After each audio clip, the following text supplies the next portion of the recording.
घूर घूर के ऐसे पानी हारता रह लड़की नहीं खो देख ले कि हारता रह अरे तोरा लेखन नहीं देखले हो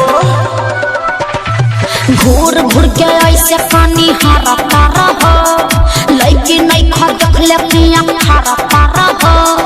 रूपा हमार का टच करता ए सुना ना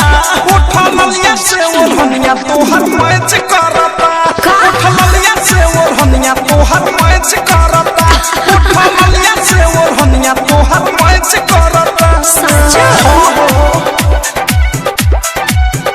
उठा मलिया से ओढ़निया तोहर मैच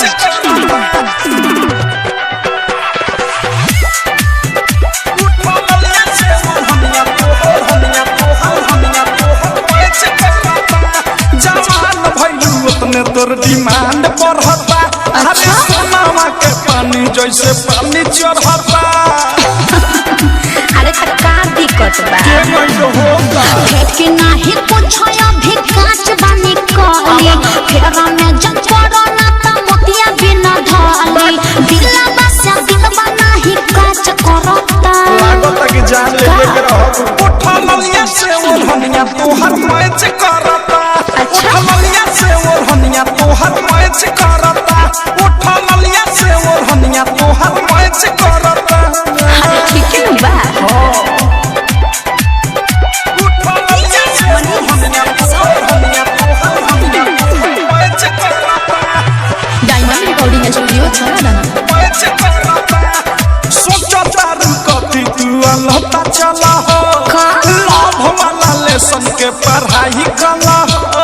देखा आलतू फालतू बात मत बोला तोहरा के देख के छटक जाता देविया मध्यस फेस देखे चलल अच्छा बीक के विशाल बच्चा चले से तू बच्चा अनुराग बादशाह नहीं बच करता अरे गजबे के मैं चिंता है उठा मलिया से ओढ़निया तोहर मैच करता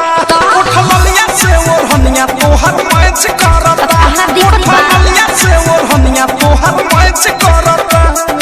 घूर घूर के ऐसे पानी हारता रह लड़की नहीं खो देख ले कि हारता रह रूपा हमार का टच करता ए सुना ना उठा मलिया से ओढ़निया तोहर मैच करता उठा मलिया से ओढ़निया तोहर मैच करता उठा मलिया से ओढ़निया तोहर मैच करता चला कुछ भी बोलते हो सच तक कह रहे हैं।